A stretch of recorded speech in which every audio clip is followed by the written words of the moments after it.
ప్రార్థన చేసుకుందామండి. మహోన్నతుడైన మా కన్న తండ్రి, ఆత్మ సంబంధమైన నీ సంగతులను మేము ఎరిగిన వారమై మా ఆత్మలను పాతాళానికి చేజార్చుకోకుండా వాక్య ప్రకారం ప్రవర్తించేవారుగా ఉండి మమ్మల్ని మేము కాపాడుకుంటూ మా కుటుంబాలని మా చుట్టూ ఉన్న వారికి సాక్షార్థముగా మా బ్రతుకులను వెలుగుమయంగా ఉండగలుగుటకు సహాయం చేయమని వేడుకుంటూ ఈ చిన్ని ప్రార్థన యేసుక్రీస్తు పేరిట అడుగుచున్నాము తండ్రి, ఆమేన్. ప్రియమైన దేవుని పిల్లలారా, ఒక కుటుంబంలో చాలా ధనవంతులు ఉంటారు, ఒక కుటుంబంలో చాలా పేదవాళ్ళు ఉంటారు. వాళ్ళకు వచ్చే ఏ కష్టాలైనా ఎదుర్కోవటానికి వాళ్ళకి శక్తి చాలదు. అప్పుడు మనవారు ఎవరున్నారు, మన బంధువులు ఎవరున్నారు, మనకు సహాయం చేయగలిగే ధన సంపన్న స్థితిలో ఎవరున్నారు అని ఆలోచిస్తారు. వాళ్ళని ఆశ్రయిస్తారు, వాళ్ళని వెళ్ళి అడుగుతారు. మాకు ఈ ఆపద వచ్చింది, ఈ పేదరికంలో, ఈ కష్టంలో మేము ఉన్నాము, మమ్మల్ని ఆదుకోండి అంటాం. ఆదుకోమన్నప్పుడు వాళ్ళు మా దగ్గర ఏమీ లేదు అని ఇష్టపడరు. వీడే పేదవాడు, వీడికి ఇస్తే వీడెప్పుడు తీరుస్తాడు, వీడెప్పుడు ఇస్తాడు అని ఆలోచిస్తారు. లేదు, ధనం మీద ఆశ కలిగిన వారు ఇంత వడ్డీకి అని మీరు తీసుకోండి, ఇంత వడ్డీకి అయితే మేము ఇస్తాము అనేవాళ్ళు, వడ్డీకి ఇవ్వగలిగిన వాళ్ళు ఉన్నప్పటికీ వాళ్ళ దగ్గరికి వెళ్ళి ప్రతి నెల ఎంత వడ్డీ కడతాము అని, మాకు సహాయం చేయండి డబ్బులు అని అడిగినప్పుడు వాళ్ళ పరిస్థితిని బట్టి వీళ్ళు కట్టలేరు గనుక ఇవ్వగలిగే స్తోమతుండి కూడా ఇవ్వని వారిని ఎందరినో మనం చూసాం. అప్పుడు అయ్యా మీకు నమ్మకం కలగాలి అంటే ఏం చేయాలి అని అడుగుతారు. నాకు ఇవ్వాలి అంటే, నా పేదరికానికి అనుకూలకంగా నాకు మీరు సహాయం చేయాలి అంటే నేనేం చేయాలి అని అడిగినప్పుడు, మీకు తెలిసిన వారు కొంచెం ఉన్నవారు లేదా ఉద్యోగస్తులు ఎవరైనా ఉంటే వారి చేత చెప్పించండి అని అంటాడు. వినలేదా మీరు?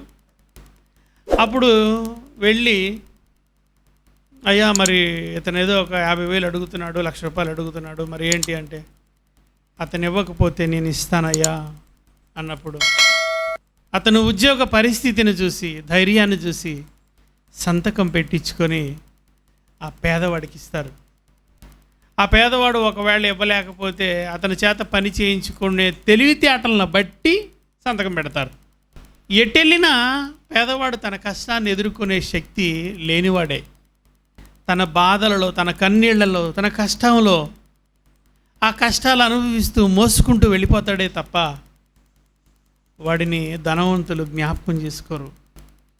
వాడు అలా కష్టాల పాలైపోయి, కన్నీళ్లు పాలైపోయి, ఆ బాధల పాలైపోయి పోతూనే ఉంటాడు. ఆ పేదవాడు గనక అతని లేమిని బట్టి అతను పోరాడుతున్నాడు. దేంతో? కష్టంతో. అదే ధనవంతుడికి కష్టం వస్తే, ఇది నాకు పెద్ద కష్టం అని ఫీల్ అవుతాడా? అవడు. ఎలాంటి కష్టమైన తన దగ్గర ఉన్న కోట్ల ధన ఐశ్వర్యాన్ని బట్టి ఫీల్ అవడం. ఎంత కష్టమైనా సరే ఫీల్ అవడం. ఉంది కదా డబ్బు, ఎలాంటి పరిస్థితులను ఎదుర్కొంటాడు. సపోజ్ తన దగ్గర ఉన్న కారు డ్రైవరు ఎవరైనా గుద్దాడు, ప్రాణం పోయింది, అయినా ఫీల్ అవుతాడా? దానికి తగిన వెల ఉంటుంది, ఏదో అంత ఇంత వెల ఉంటుంది కదమ్మా. కోర్టుకి వెళ్ళారనుకోండి, పోలీస్ స్టేషన్కి వెళ్ళారనుకోండి, కోర్టుకి వెళ్ళారనుకోండి, వాళ్ళ కుటుంబం, ఎంతమంది కుటుంబం, ప్రతి నెల ఇంత జీతం మీద బ్రతికే కుటుంబం, అంత డబ్బులు ఇస్తే మరి ఆ కుటుంబం బ్రతుకుతుంది అని న్యాయమూర్తి అయిన జడ్జి ఆయన వాళ్ళ పరిస్థితులను బట్టి తీర్పు చెప్తాడు. ఆ తీర్పుకు అనుకూలకంగా ఆ ధనవంతుడు చిరునవ్వుతో ఇస్తాడు తన దగ్గర ఉన్న ఐశ్వర్యాన్ని తీసి. అప్పుడు తన దగ్గర ఉన్న కారు డ్రైవరు గుద్ది ప్రమాదం చేసినందుకు అతనికి శిక్షకు పాత్రుడేనా? పాత్రుడే. అయినప్పటికీ తన యజమాని ధన సంపన్నుడు అవటం వలన అతడు ఆ భయంకరమైన ఊబి పరిస్థితుల్లో నుంచి కాపాడబడ్డాడు. ఎలా కాపాడబడ్డాడు? ఆ డ్రైవర్ తను తాను కాపాడుకోగలడా? తన పేదరికాన్ని బట్టే కదా ఆ ధనవంతుని యొద్ద ఒక కారు డ్రైవర్గా జాయిన్ అయ్యాడు నెల జీతానికి. తన బ్రతుకు తెరువు కోసం, తన బ్రతుకు తెరువే చూసుకోలేని పరిస్థితులలో తన ఆకలి తీర్చుకోవడానికి ధనవంతుని దగ్గర చేరిన డ్రైవరు తను చంపిన కుటుంబీకులు అందరినీ పోషించగలడా? లేదు కదా. అదే అతని పేదరికం. తన పేదరికాన్ని, తన పరిస్థితిని, తన ఊబిని, తన శిక్షలో నుంచి ధనవంతుడు పట్టించుకోకపోతే బయటకు రాగలడా? ఆ డ్రైవరు బయట పడగలడా? గట్టికి చెప్పండి. పడలేడండి, బయట పడలేడు. ఆ శిక్షకు, జీవితకాలం శిక్షకు, ఒకవేళ జీవితకాలం వేశారనుకోండి శిక్ష జైల్లో, తన బ్రతుకు కాలం అంతా ఎక్కడ గడపాలా? శిక్షలోనే గడపాలా, బతికున్నంత వరకు. ఇది ఎందుకు చెప్పానంటే, సమాజంలో పేదవాళ్ళు తమకొచ్చే కష్టాలను ఎదుర్కోలేని పరిస్థితుల్లో పోరాడుతున్నారు. వారి పేదరికాన్ని బట్టి వాళ్ళకు వచ్చిన కష్టాన్ని ఎదుర్కోలేనప్పుడు మరొక పేదవాడి కష్టాన్ని కాపాడగలడా? ప్రపంచంలో ఎక్కడైనా సాధ్యమా ఇది? కాదండి. కానీ ప్రపంచంలో ఒకే ఒక వ్యక్తి, యేసుక్రీస్తు. ఆయన ఎలాంటి వాడో చూద్దాం. కొరింథీయులకు రాసిన 2వ పత్రిక 8వ అధ్యాయము 9వ వచనం నుంచి చూడండి. మీరు మన ప్రభు అయిన యేసుక్రీస్తు కృపను ఎరుగుదురు కదా. ఆయన ధనవంతుడై ఉండి మీరు తన దారిద్ర్యము వలన ధనవంతులు కావాలనని మీ నిమిత్తము దరిద్రుడాయను. ఆయన ధనవంతుడు అంటే అర్థం ఏంటి? ఎక్కడ ధనవంతుడు? పరలోకంలోనా, భూమి మీద? ఏమ్మా సిస్టర్ గారు, భూమి మీద పరలోకంలోనా? పరలోకంలో ధనవంతుడు అండి. భూమి మీద ధనవంతుడు అయితే వడ్లవాని కుమారుడిగా కార్పెంటర్ పని ఎందుకు చేసుకుంటాడు? ఆయన చెక్కల పని ఎందుకు చేసుకుంటాడు? అందుకే ప్రపంచంలో ఒకే ఒక్కడు యేసుక్రీస్తు వారండి. పేదవాడిగా పుట్టాడు. వడ్లవాని కుటుంబంలో యోసేపుకు పుట్టాడు. యోసేపు కనటం వల్ల కాదండి, కుమారుడుగా పిలువబడ్డాడు. యోసేపు కుమారుడిగా పిలువబడ్డాడు. ఒక తండ్రి ఉన్నాడు భూమి మీద అనటానికి నిదర్శనం. అతడు తల్లిదండ్రులు లేనివాడాయను అంటే శరీరంతో నన్ను మా నాన్న కన్నాడు, మా అమ్మ మోసింది, నాకు తల్లిదండ్రులు ఉన్నారు. యేసుప్రభు గర్భాన పరిశుద్ధాత్ముడు తీసుకొచ్చాడు ఆయన్ని. ఆయన ప్రమేయం ఏం లేదు, ఆవిడ ప్రమేయం ఏం లేదు. పేదవాని ఇంట్లో పుట్టాడు యేసుప్రభు. ఒక పేదవాని కుటుంబంలో పుట్టాడు.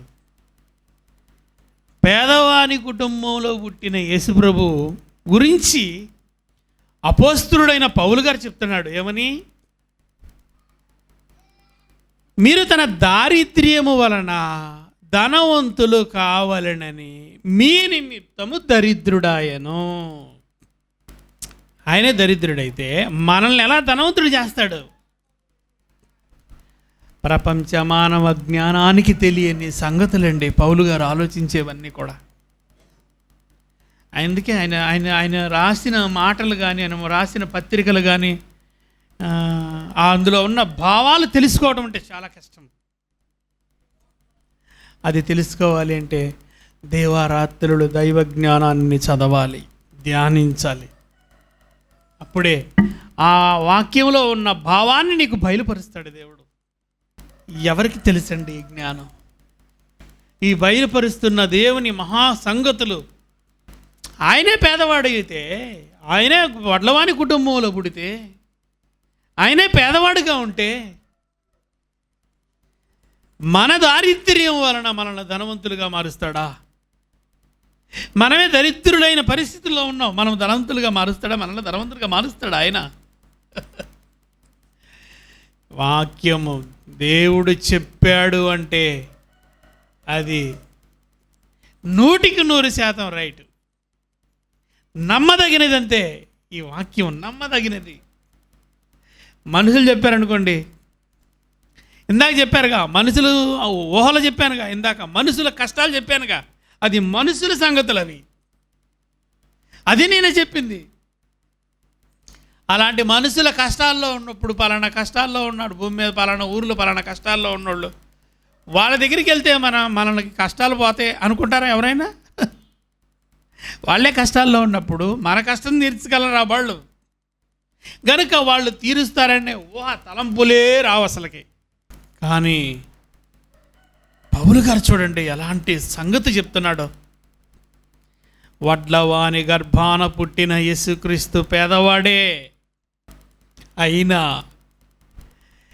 ప్రపంచంలో ఉన్న వారిని ధనవంతులుగా మార్చే శక్తి ఉంది ఆయనలో.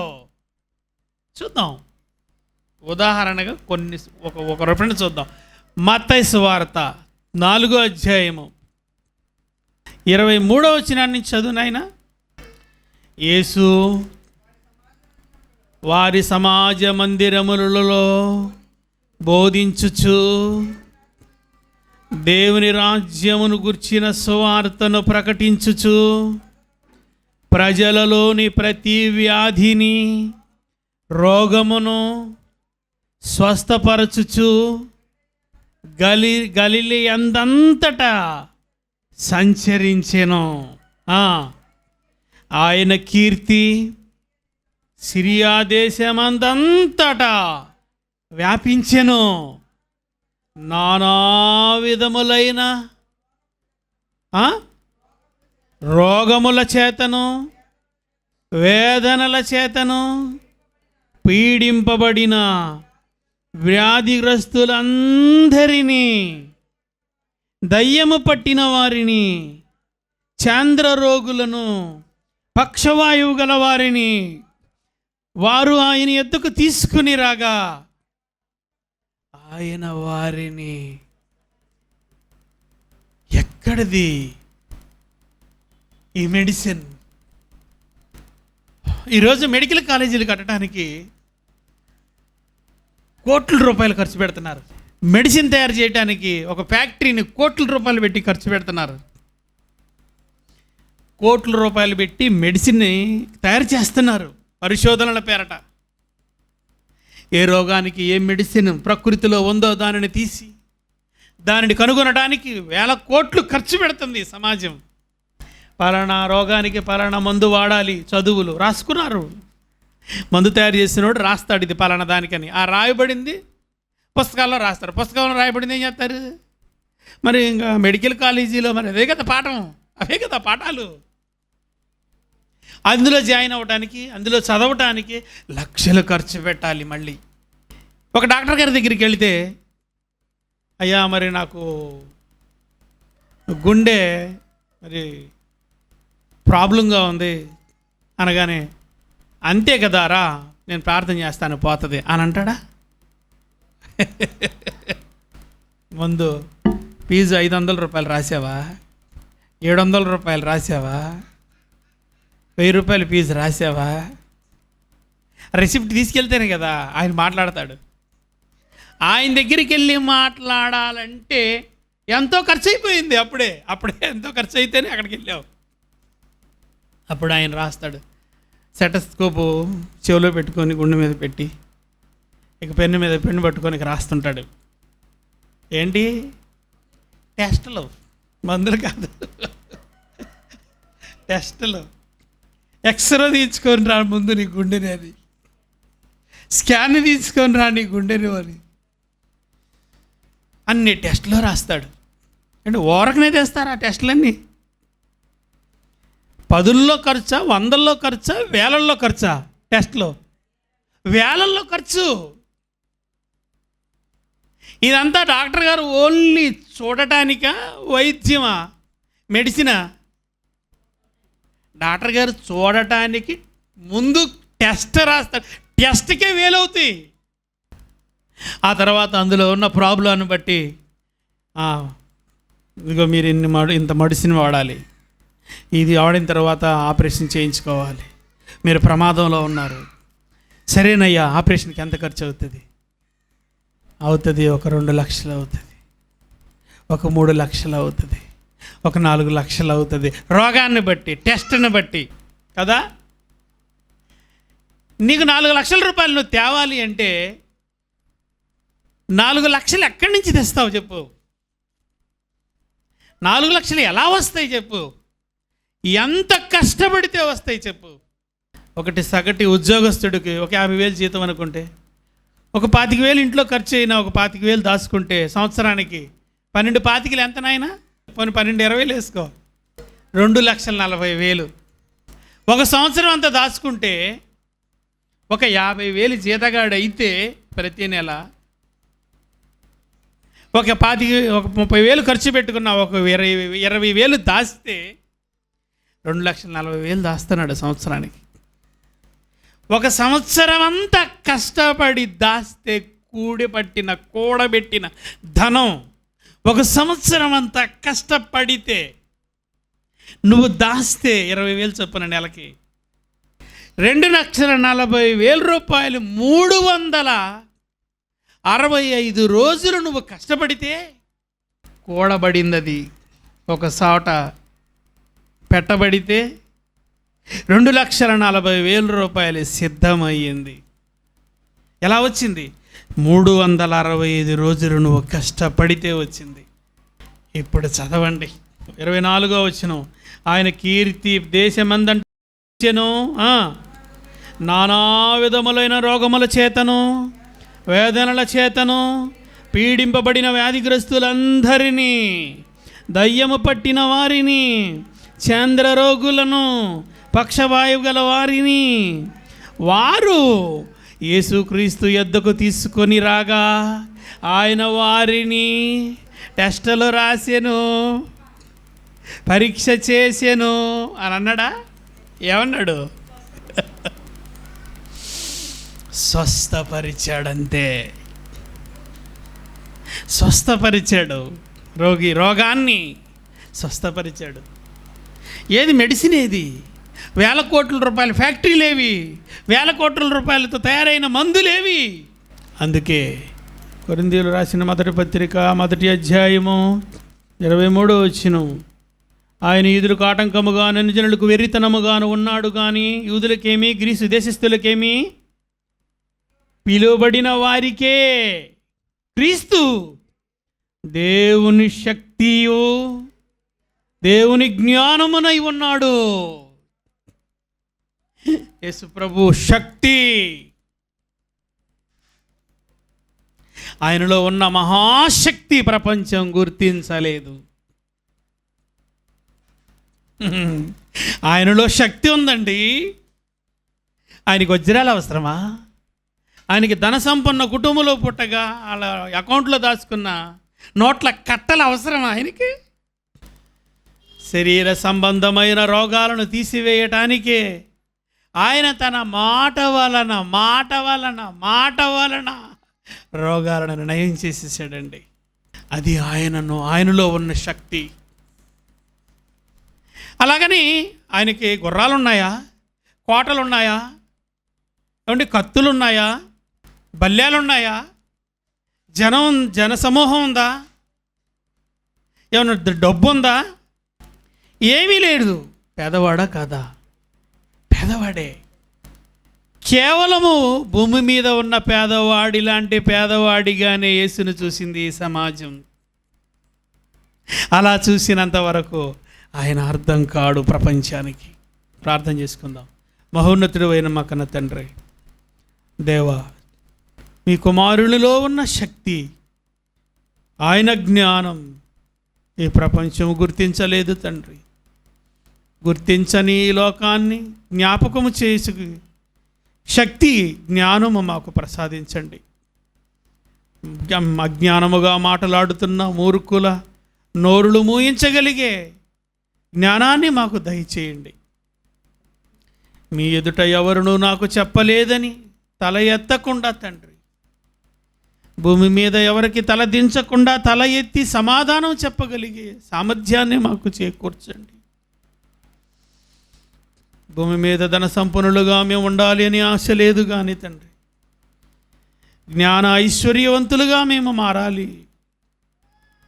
అజ్ఞానముగా బ్రతుకుతున్న నరకానికి జారిపోతున్న పేదవాళ్ళను రక్షణ మార్గంలో నడిపించే ఐశ్వర్యాన్ని మాకు కలిగించండి.